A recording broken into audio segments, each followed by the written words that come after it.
North and South Korea have agreed to hold military talks to defuse border tension, after their first high-level meeting in 2 years.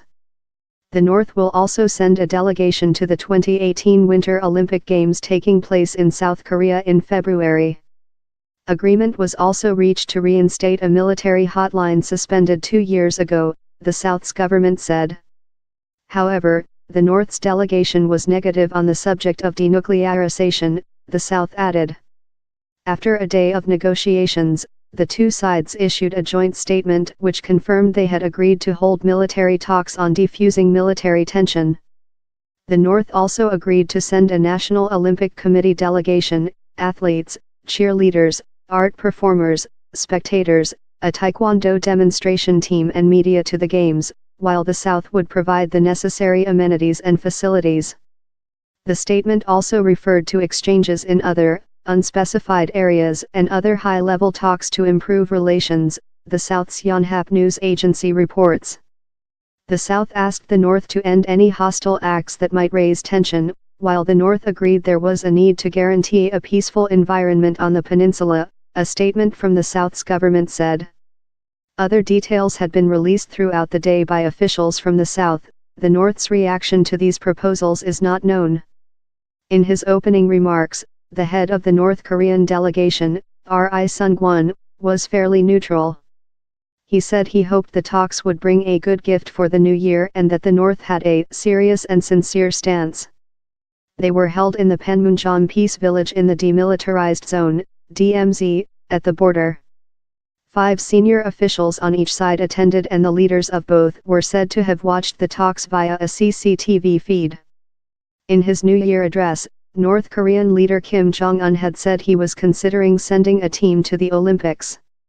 South Korea's Olympics chief had said last year that the North's athletes would be welcome. Following Mr. Kim's overture, the South then proposed high-level talks to discuss the North's participation, but the North only agreed to the talks after the US and South Korea agreed to delay their joint military exercises until after the Olympics. The North sees the annual drills as a rehearsal for war. Some critics in the US see the North's move as an attempt to divide the US-South Korea alliance.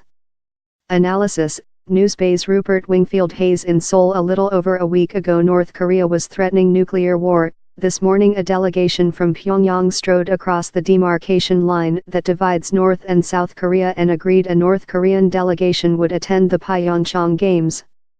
It is a sudden and dramatic change after months of tension, but few in the South believe any of this demonstrates a fundamental shift in Pyongyang's position.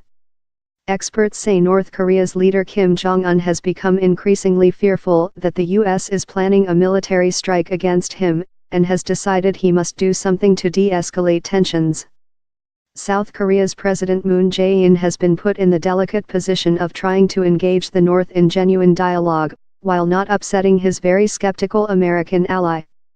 Back in 2015, relations then broke down after Seoul suspended a joint economic project at the Kaesong Industrial Complex in North Korea following a rocket launch and nuclear test by the North. The incident led to North Korea ending all communication with Seoul, including cutting off the military hotline.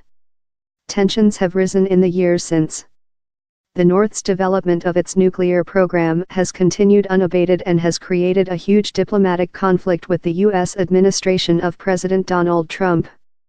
Mr. Trump and Kim Jong-un have conducted a personal feud, with the U.S. leader dubbing Mr. Kim Rocket Man and boasting that his nuclear button is much bigger. North Korea's regular missile tests have brought a tightening of UN and U.S. sanctions. The latest test of a ballistic missile on November 28 sparked another raft of measures from the UN, targeting petrol shipments and travel for North Koreans, among other things.